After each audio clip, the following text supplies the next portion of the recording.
Bueno, ¿cómo les va? Bueno, vamos a alargar con la clase número 4. ¿Qué tal? ¿Cómo andan? ¿Todo bien? Bueno, espero que les haya ido bien con las clases anteriores. Eh, Largamos, como les decía, con la clase número 4 de las clases grabadas. En este caso, bueno, en esta ocasión, para empezar con Nietzsche, como para largar con la segunda parte del programa tal como lo hemos estipulado. eh, sobre, autor sobre el que vamos a grabar solamente esta introducción a modo de presentación y ubicación en el contexto del programa. Básicamente, lo mismo pienso hacer con Heidegger. Supongo yo que con una clase de este tipo será suficiente y después ya con las sincrónicas vamos a poder dar cuenta de los diferentes temas, sobre todo ahora que tenemos ayudantes, tenemos ayudantes de primera, digamos, para trabajar en los prácticos, cosa que vamos a hacer con Nietzsche sobre algunos de los primeros textos, de los textos de la primera época de la filosofía de Nietzsche. No sé si va a trabajar José Luis sobre verdad y mentira en sentido extramoral, creo. Estamos en eso, estamos definiéndolo. Yo voy a empezar con el origen de la tragedia, que era un texto que antes se trabajaba en prácticos. Ambos textos de la primera época de la filosofía nietzscheana. Y luego vamos a continuar, digamos, en los teóricos, trabajando los principales temas de este gran filósofo del siglo XIX, que podría considerarse, digamos, una bisagra, que él mismo constituye una bisagra en la historia de la filosofía particularmente y en la historia de la metafísica sin ninguna duda. Eh, Como les señalaba en una clase introductoria, cuando presentaba el programa, el sentido del trabajo, digamos, con Nietzsche y Heidegger en esta segunda parte, eh, consiste en que se trata de dos autores que marcan precisamente un quiebre dentro de la continuidad histórica, de la historia de la metafísica occidental, llevando a cabo una profunda crítica y transfiguración de la metafísica, producto esta última de una pretensión de superación de los límites que se le han ido imponiendo a la disciplina, digamos, entre comillas, a esta área, a esta perspectiva de conocimiento filosófico, tanto desde adentro como desde afuera, según lo hemos podido ver a partir de la primera y segunda clausura de la metafísica señaladas en el programa.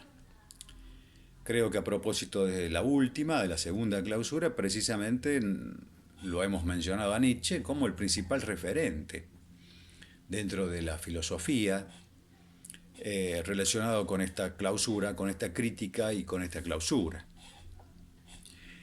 Eh, Digo, el principal referente dentro de la filosofía porque dicha clausura se produce principalmente, diríamos, desde los rendimientos de las ciencias sociales y humanas, que no voy a dejar de repetir, surgen solamente a partir de la segunda mitad del siglo XIX. ¿Mm?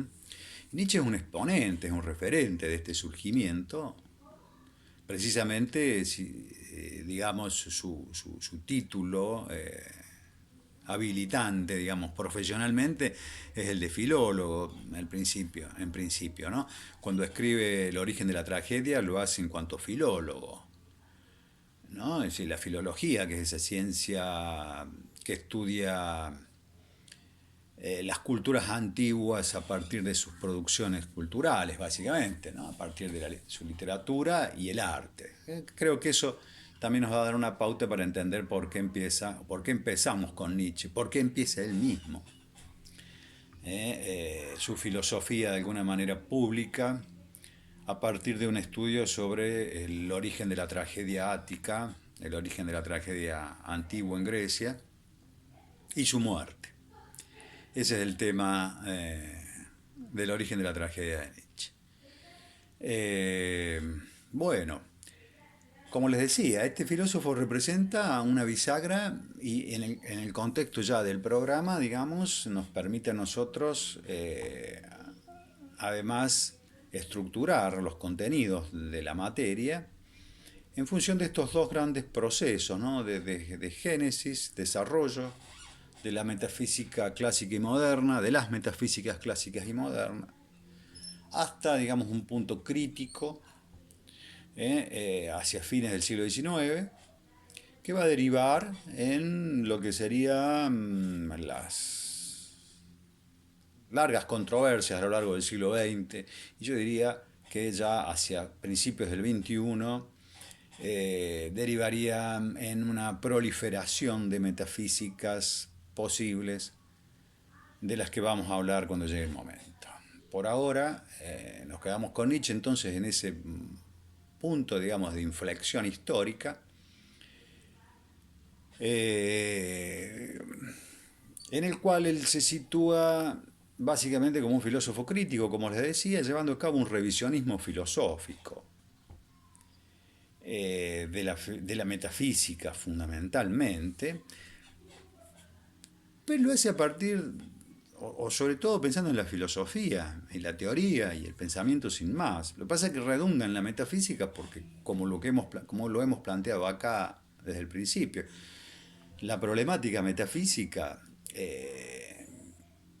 trabaja sobre el fondo, sobre el trasfondo de las diversas problemáticas de las diversas áreas de la filosofía, la ciencia y la cultura, digamos. O sea, la cuestión del ser, la cuestión del ente, la cuestión ontológica, sea como fuera que se la, digamos, que se la aborde o que se la despliegue, que se la desarrolle, eh, afecta a toda realidad posible, puesto que trata de lo real. Por lo tanto, digamos, una crítica de la metafísica no puede menos que redundar en una crítica de las otras áreas del conocimiento que se montan, que se encaraman sobre los rendimientos de lo que se supone que es lo real.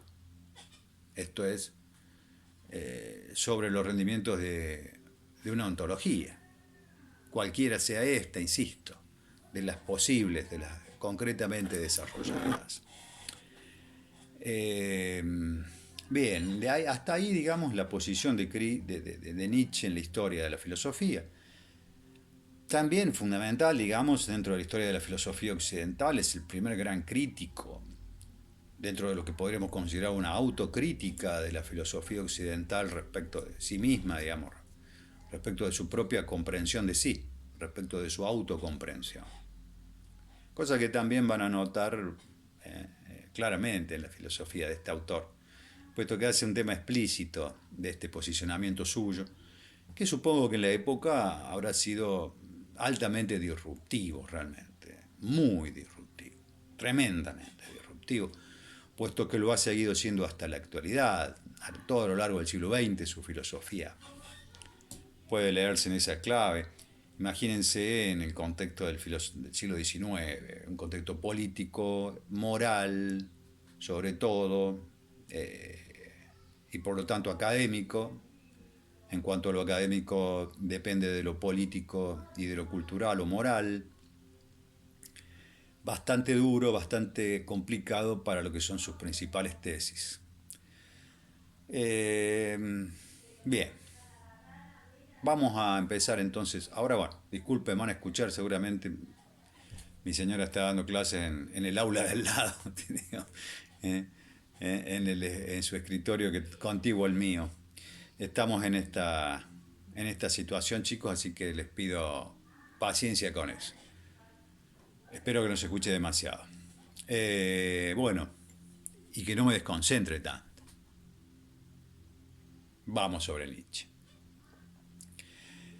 Como les digo, se trata de organizar básicamente la lectura para que después ustedes puedan avanzar sobre los trabajos y que podamos en los encuentros sincrónicos, como hemos hecho hasta acá, resolver algunas dificultades o inquietudes, etcétera, que surjan, ¿no? Básicamente desde esto que les decía al principio, que es una introducción, creo yo, bastante clara y sencilla, digamos, el por qué Nietzsche en el programa y en qué lugar del programa, podríamos hacer dos introducciones a Nietzsche. Una primera, que habría sido la clásica, que he hecho durante bastante tiempo, simplemente refiriéndome, digamos, a la presentación, a la interpretación que nos ofrece y que nosotros vamos a seguir a lo largo del curso, Gianni Vattimo en su introducción a Nietzsche. Eh, Básicamente ustedes tengan en cuenta ahí la importancia del capítulo primero, cómo leer a Nietzsche. Eh, en el que Vattimo ofrece básicamente dos parámetros de lectura básicos, digamos, sencillos. Por un lado, se lo lee a Nietzsche desde la perspectiva de una crítica de la cultura, es decir, Nietzsche aparece como un referente de un modo de filosofar, de un tipo de filosofía que él no inaugura, pero de la que se hace, digamos, un referente de importancia y quizá un fundador de lo que podría considerarse la filosofía de la cultura como una perspectiva filosófica que tiene vigencia a partir de entonces y hasta la actualidad de manera permanente y continua, digamos. La crítica de la cultura fundamentalmente aparece en ese contexto con toda claridad en el marco de la constitución de la sociología, digamos, que a su vez se constituye junto con la historiografía y junto con la filología. A la sazón, la disciplina de estudios en la que se forma Nietzsche. Por lo que les decía, digamos, por este hecho del surgimiento de las ciencias sociales y humanas recién en ese momento, ¿no? Lo repito porque generalmente tenemos a naturalizar, a creer que las cosas son como nosotros las percibimos y han sido siempre, ¿sí? No, no es así, para nada, en absoluto. Eh, de ahí lo de la crítica de la cultura, ¿no? Digo, por esta tendencia, digamos, hacia la objetivación, en el sentido de volver objeto de estudio y de pensamiento, el mundo cultural y humano, dentro de este último trance, digamos, de la deriva de la ontología occidental, en el que empieza a constituirse como objeto de estudio el sujeto mismo, ¿no? Nietzsche se concibe a sí mismo, y creo que lo es, como un gran psicólogo, otra de las ciencias sociales y humanas, en ciernes por la época. Bueno, el Nietzsche como crítico de la cultura, por un lado, entonces, disculpen, sigo haciendo esfuerzos de no desconcentrarme con ruidos ambientes. Tenemos, por un lado, entonces, el Nietzsche como crítico de la cultura, focalizado por Vattimo en ese sentido, yo creo que con total acierto. Ahí van a ver ustedes cómo Vattimo lo asocia con otros pensadores, escritores, literatos, considerados de este modo más que como filósofos en general, hombres de letras, como solía decirse, teniendo en cuenta que las letras eran aquel ámbito, aquel área de conocimientos relacionado con las humanidades fundamentalmente, que desde el Renacimiento hasta, hasta la modernidad concentran los estudios que luego pasarían a ser los estudios propios de las ciencias sociales y humanas. Descartes, por ejemplo, si ustedes ven ahí, creo que en el discurso del método, se refiere precisamente a las letras como aquellos saberes que concentrarían todo lo que después pasa a ser parte de la antropología, la historiografía, sociología, psiquiatría, etc. Bueno,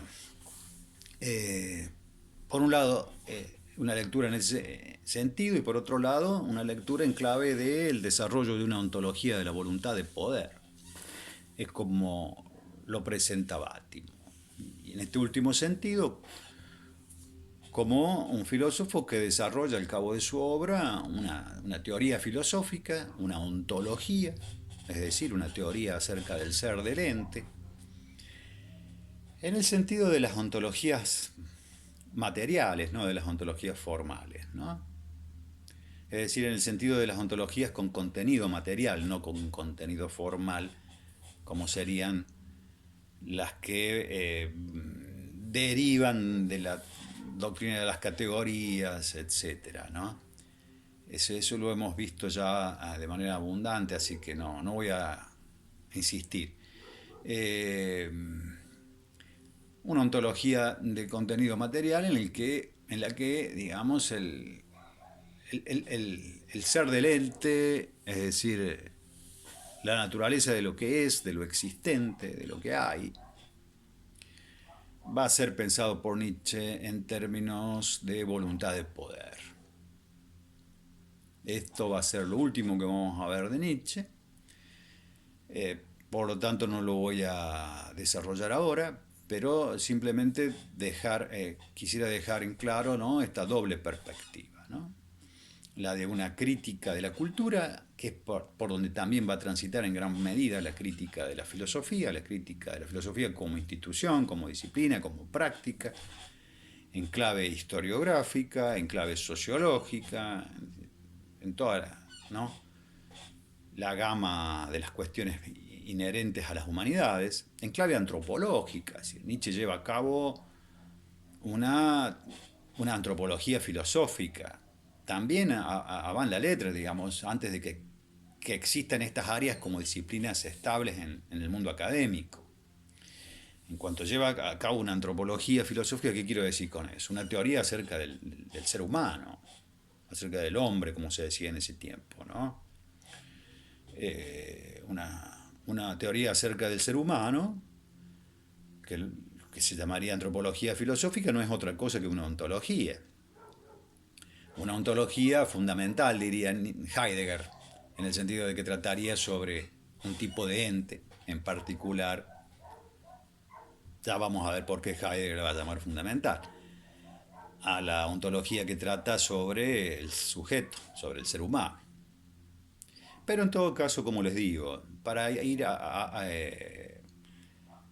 familiarizándonos con el uso de los términos, ablandándolos, apropiándonoslos, es que les digo esto. Esta antropología filosófica que implica o que es una ontología, una teoría acerca del sujeto, va a ser clave en la filosofía de Nietzsche. Yo les pido que le pongan mucha atención. Es el primer tema con el que se van a encontrar en el pequeño ensayo sobre verdad y mentira en sentido extramoral que van a trabajar con José Luis. Hasta ahí, digamos, tenemos, creo yo, los principales temas a partir de los cuales lo podemos presentar a Nietzsche dentro de nuestro programa, dentro de la línea de desarrollo de los temas del programa propuesto. Digo esto porque hay múltiples lecturas de Nietzsche, algunas realmente para mí estrafalarias o completamente ajenas a mis intereses y los de la materia, los intereses implicados, digamos, en el programa de la materia. De nuevo, a mí me interesan más los temas que los autores, solo que hay autores que son insoslayables a la hora de tratar los temas, como el caso de Platón, Aristóteles, Nietzsche o Heidegger. Así que es así. Bueno, como les digo, esas son las dos líneas de lectura entonces de Nietzsche, como según Bátimo, de acuerdo con el que coincido plenamente, ¿no?, desde una crítica de la cultura y del desarrollo de una teoría de la voluntad de poder como ontología de contenido material.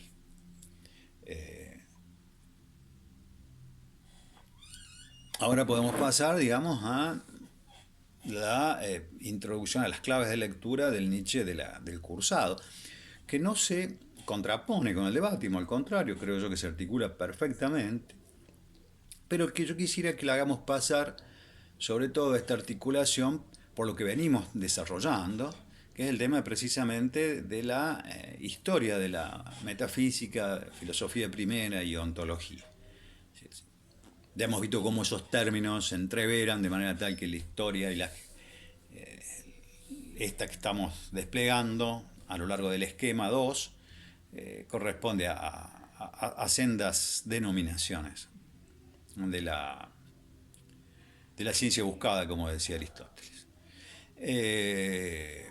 Si nosotros nos atendemos al orden del esquema segundo, y a la importancia que le hemos dado a la segunda clausura de las metafísicas clásicas y modernas, podríamos ubicar a Nietzsche perfectamente en ese marco, en ese contexto, cosa que yo les pediría que vayamos haciendo como ejercicio filosófico, intentar ubicar a los autores, a los temas, a los textos, en los distintos casilleros de ese esquema, en los que cada tema o cada cuestión, digamos, allí ubicada encuentra, digamos, un marco, un contexto de relaciones en el cual adquiere sentido, siendo ese contexto, ese marco de relaciones nada más ni nada menos que la filosofía misma, por lo menos la filosofía occidental misma y su historia. Vistas las cosas así, podríamos hacer una de las líneas de lectura y de apropiación nuestra respecto de Nietzsche se vincula con la crítica de las metafísicas construidas bajo el modelo de las filosofías de la historia universal. Es decir, la idea misma de la historia universal es profundamente socavada, puesta en crisis por el pensamiento nietzscheano. No es el único en la época, en Europa. Ya Herder viene cuestionando, llevando a cabo, desarrollando una crítica sobre todo del modo de concebir la historia universal en Hegel. En realidad de Hegel, el desarrollo de esa monumental ontología o metafísica del ser concebida como el devenir del espíritu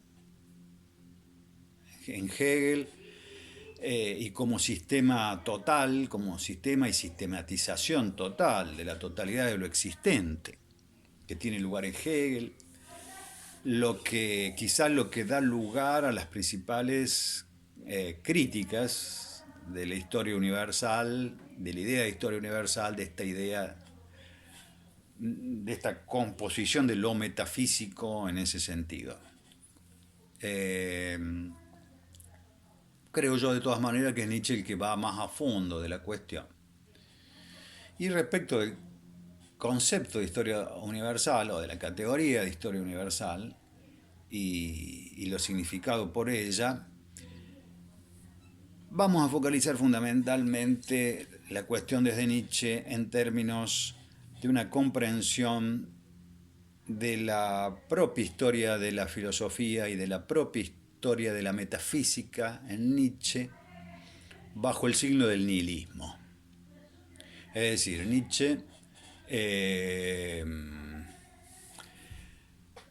va a de alguna manera por un momento refrendar el devenir histórico señalado por la historiografía respecto de la filosofía y la cultura occidental con raíz en Grecia antigua, pero invirtiendo el signo, el valor, digamos, de dicho proceso, considerándolo desde una perspectiva completamente invertida, como básicamente el desarrollo de un gran proceso de decadencia. Es decir, ahí donde las filosofías de la historia universal se construyen sobre la base de la idea de la evolución y el progreso, tal como lo hemos señalado, Nietzsche va a aplicar, no sin una lectura crítica, profundamente crítica y deconstructiva, Nietzsche le va a aplicar la determinación, digamos, categorial, vamos a decir nosotros, de la decadencia a dicho proceso bajo el concepto de nihilismo. Es decir, ese proceso histórico que había sido visto y ponderado en la modernidad más tardía, digamos, como un proceso por la Ilustración, básicamente, como un movimiento filosófico, ¿no? Como un movimiento progresivo de desarrollo inminente, digamos, consumación o perfeccionamiento de lo humano en el tiempo, va a ser visto por Nietzsche como un largo proceso de profunda y continua decadencia y tendencia hacia una disolución de los principales elementos constitutivos de lo que ha venido siendo a lo largo de la historia los que han venido siendo a lo largo de la historia los principales valores, vamos a decir con Nietzsche, de la filosofía occidental. Básicamente, en función de y en relación con el concepto de verdad. Es el concepto de verdad, el concepto, la categoría misma de verdad, la que es profundamente cuestionada, sometida a la crítica por parte de Nietzsche, profundizando sin duda enormemente en lo que pudiera llegar a contener de significativo y filosófico ese asunto. El concepto de la verdad, digo, tanto como él o los fenómenos implicados en su determinación conceptual. ¿Qué es la verdad? ¿Cuáles son sus modalidades, sus formas de acontecer como fenómeno? ¿Y cuál es nuestra determinación categorial, conceptual, de lo que entendemos por tal, es decir, por verdad? Es lo que la crítica nietzscheana nos permite a nosotros de alguna manera experimentar filosóficamente, virtualmente con la mente, a través del análisis, el estudio y la ponderación de la crítica. Junto con el tema de la verdad, el otro gran tema de la historia de la filosofía occidental, que es puesto igualmente en cuestión por Nietzsche, es el tema del ser, el tema del mismo del ser. Lo que éste signifique, insisto, como aquello en cuanto a problema, en cuanto a fenómeno o acontecimiento, así como lo que éste signifique en cuanto a determinación categorial conceptual por parte de la filosofía. Es decir, la crítica apunta a dilucidar tanto la cuestión en sí misma como el modo en el que la filosofía se ha hecho cargo de esa cuestión. Es decir, eso es muy importante en Nietzsche, esa visión siempre atenta al modo en el que ha sido construido, producido el supuesto objeto problemático o tema o cuestión o objeto de conocimiento. Digamos. Esa es una constante en la filosofía nietzscheana, ¿no? Ese recurso a ir por detrás incluso de la cosa tal como es planteada para averiguar desde dónde está siendo planteada la cuestión, desde dónde está siendo abordada, es decir, qué intereses, qué prejuicios o juicios previos, ¿no? Operan en lo que termina siendo la construcción de un objeto de conocimiento, respecto del cual se quisiera dar cuenta tanto desde la filosofía como desde la ciencia. Con lo cual accedemos al segundo gran motivo de a la segunda clave, digamos, de lectura de Nietzsche en el contexto del esquema 2 y de la segunda clausura de las metafísicas clásicas y modernas, que es precisamente el tema que acá hemos trabajado bajo la idea del giro hermenéutico, para dar cuenta de un giro más profundo, diríamos, de mayor amplitud que lo que se ha denominado el giro lingüístico, que ha gozado de fama, prestigio, digamos, por determinadas circunstancias, digo, y está muy bien. pero creo yo que el giro hermenéutico lo antecede y ontológicamente lo precede. Quiero decir, el giro lingüístico solo es posible como tal sobre la base de un giro hermenéutico anterior.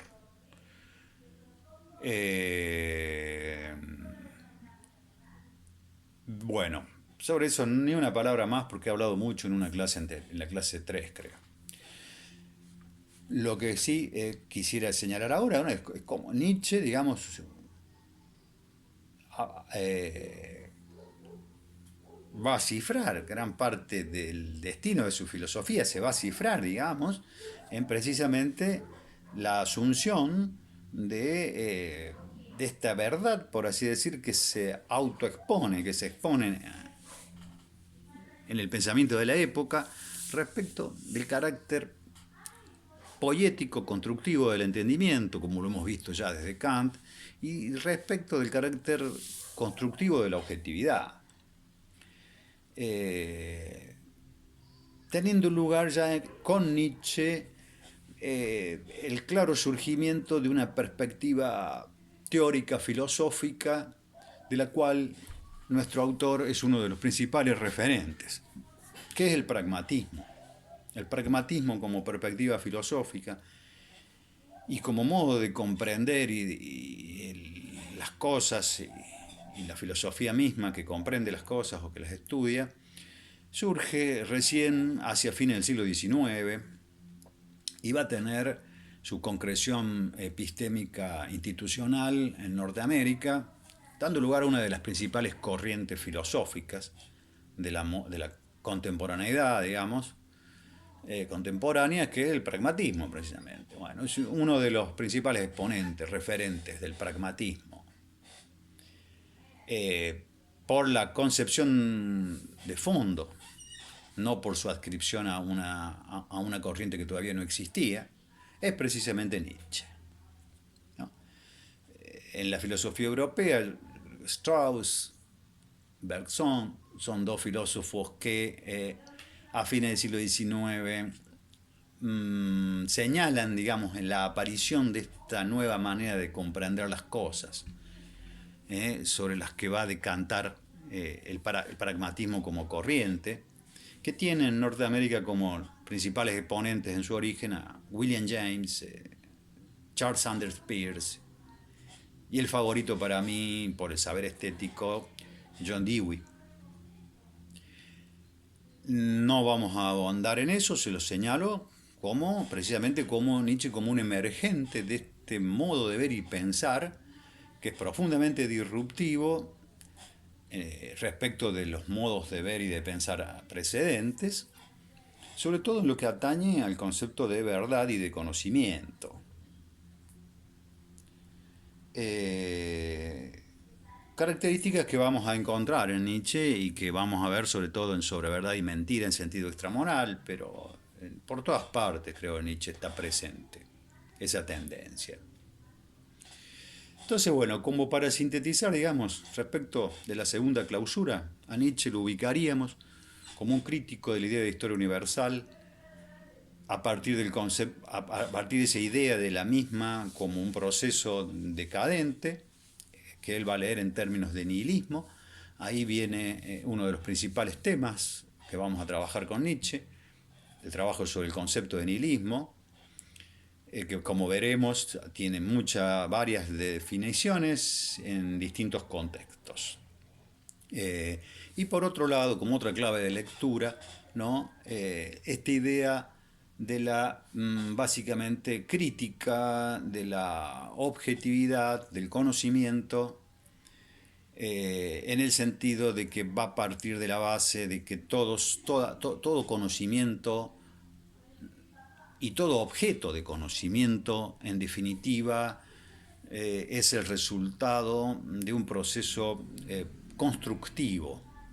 Esa es una característica básica del pragmatismo, más allá de Nietzsche, ¿no? El carácter de constructo, de construcción, no solo de los conceptos, es decir, de aquellas herramientas con las que damos cuenta de lo real, sino el carácter de constructo de lo real mismo en cuanto que es producido como objeto o aprehendido como objeto de conocimiento. como verán, tesis que se remontan directamente a Kant, es decir, es Kant quien sienta las bases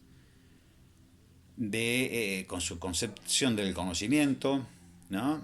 A partir de la crítica de la razón pura, con su definición de conocimiento, para lo que sería, digamos, esta concepción de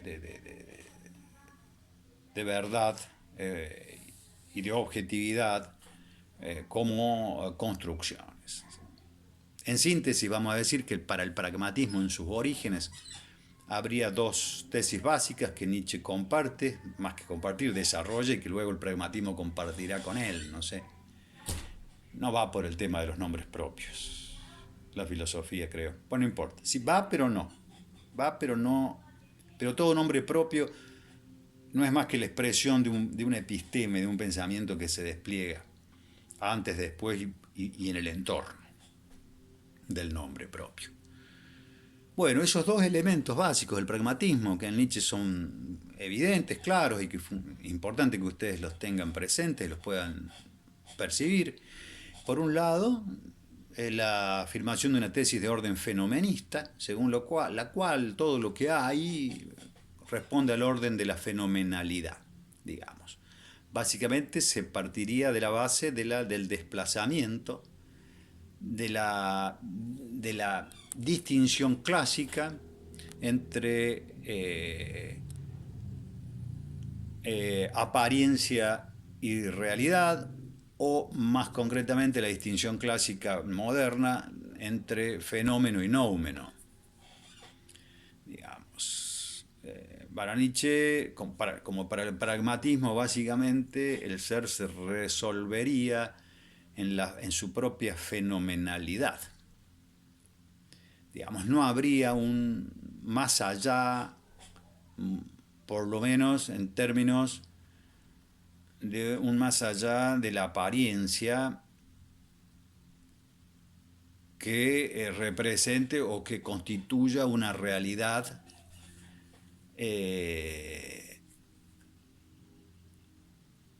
absolutamente separada, ontológicamente separada de lo que se muestra fenoménicamente. Y en ese sentido estaríamos en las antípodas tanto del platonismo como de la filosofía occidental entretejida con los hilos de la revelación judeocristiana, digamos, de la teología judeocristiana. Tanto en el platonismo como en esta perspectiva ideológica y filosófica, al fin, se trata de esa diferencia ontológica entonces entre el fenómeno y el noumeno, o entre lo aparente y lo real, que ya las filosofías fenomenistas, de las que Nietzsche, digamos, sería un exponente, han cuestionado, han discutido, han deconstruido y que básicamente da lugar a este planteo, digamos, en términos de una filosofía de la inmanencia, como yo lo he definido en otra clase. Es importante tener en cuenta que en el primer Nietzsche esto no es así. Es decir, en el primer Nietzsche se conserva, por lo menos en su discurso, esa distinción, digamos, que habría entre el fenómeno y el noumeno, sobre la base de un pensamiento muy afín al de Schopenhauer, si bien invertido. Ya vamos a ver en qué consiste esta inversión en Nietzsche. Hay en el primer Nietzsche, las obras del primer periodo, digamos, una aceptación de esta distinción entre lo aparente y lo real, que no se encuentra en su obra madura. Ya vamos a ver cómo esta distinción entre lo aparente y lo real se da en los mismos términos en los que se daba en la filosofía presocrática, sobre todo, en el sentido de que una cosa es lo que vemos y percibimos de la physis, y otra cosa es la physis en su carácter, digamos, productivo, nutriente y determinante de lo que vemos, percibimos y de aquello que aparece a la luz, que sería, digamos, literalmente lo que denominamos fenómeno, una palabra que viene de faino, que quiere decir alumbrar, fos, luz. Fenómeno literalmente sería lo que aparece y se muestra ante los ojos y a la luz. Respecto de lo cual habría algo que podemos denominar el noumeno, como haría Kant, que es subyacente y determinante del fenómeno. Bueno, esta distinción tan cara a la metafísica en Nietzsche, sin duda que se ve deconstruida en la medida en que va a cuestionar la permanencia de una alteridad nouménica por debajo de la realidad fenoménica. No obstante lo cual, insisto, en el primer Nietzsche esta dualidad está y es clave para lo que es su filosofía. Bueno, no sé. A ver, vamos a tratar de ir cerrando, son 41 minutos, mucho ya. Les he planteado básicamente entonces el ingreso por el lado de Bátimo a la lectura de Nietzsche y el ingreso por el lado de nuestro programa. Dentro del nuestro, digamos, atendamos al revisionismo crítico de la historia de la filosofía occidental, a la que Nietzsche en alguna parte denomina, en el crepúsculo de los ídolos, denomina historia de un error. Hace una síntesis en una página de la historia de 2500 años bajo el signo de la decadencia, es decir, del nihilismo. La vamos a ver, eso está en Bátimo. Yo les pido que sigan y lean y estudien la introducción a Nietzsche de Bátimo con meticulosidad, con dedicación, porque ya que es el único libro que trabajamos como base, démosle la importancia, pongámosle. Bueno, les decía, por un lado entonces está la lectura de Bátimo, por otro lado la nuestra, que son complementarias. La nuestra simplemente trata de articularlo respecto de la segunda clausura. Y en ese sentido, en el sentido de la ubicación nuestra,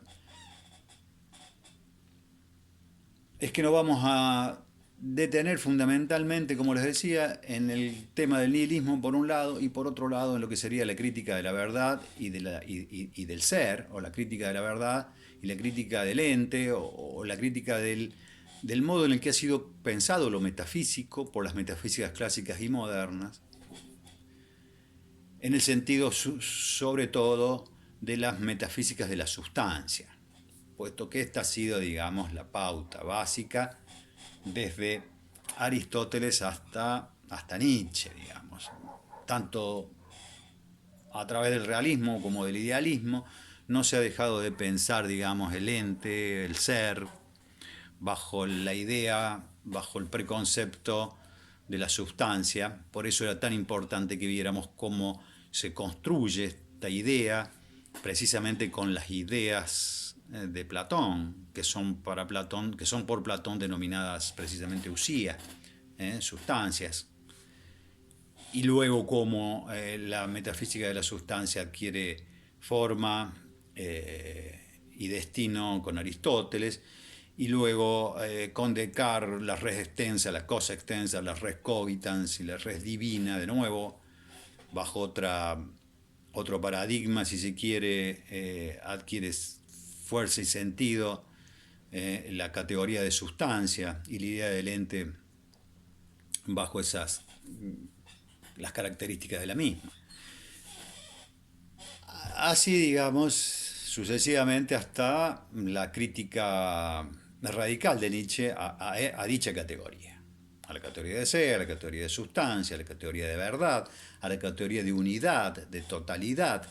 Es decir, a todas aquellas categorías, es decir, a todo aquel universo discursivo que termina constituyendo la ontología clásica y moderna. ¿Sí? Ustedes atiendan siempre a la constitución de un universo discursivo en el que los distintos términos terminan constituyendo un campo semántico, diríamos hoy. en el cual los conceptos se determinan mutuamente. Un concepto sirve para definir al otro y el otro al tercero y el tercero al primero. Eso es lo que sucede en toda teoría filosófica, en toda teoría en general. ¿eh? Así que es muy importante para nosotros poder observar las relaciones que mantienen de mutua determinación unos conceptos con otros en un determinado campo semántico. Eso es lo que les pido que hagamos, no solo con Nietzsche, con Platón, con Aristóteles, con cualquier autor, o más allá de un autor, con los temas y los términos en un determinado contexto epocal. Eh, Así que ahí vamos a afinar, digamos, la puntería para poder ver hacia dónde se dirige la crítica nietzscheana, ¿no? No es una crítica vaga en términos de opiniones, ¿no? Si bien hay opiniones y vaguedades, porque es un discurso abierto, ensayístico, ¿no? El de Nietzsche, no sujeto, digo, a las reglas de un sistema, no obstante lo cual apunta, digamos, a, a objetivos claros, definidos, que sostienen a lo largo del tiempo y que terminan haciendo de su filosofía una filosofía absolutamente coherente, más allá de su forma asistemática. ¿Cómo no habría de ser asistemática la forma si de lo que se trata, entre otras cosas, es de deconstruir precisamente los grandes sistemas de la filosofía clásica y moderna y la idea misma de la sistematicidad de la filosofía primera correspondiente a la idea de la sistematicidad del orden del ser y de lo real? Todo eso es puesto en tela de juicio por Nietzsche. Es bastante, es mucho. Así que bueno, ahí vamos. Chicos, no quiero ver a ver si puedo terminar y cerrar con Nietzsche antes de que pase más. Se va a hacer muy pesado el archivo, así que lo voy a parar acá, grabo otro cortito y terminamos.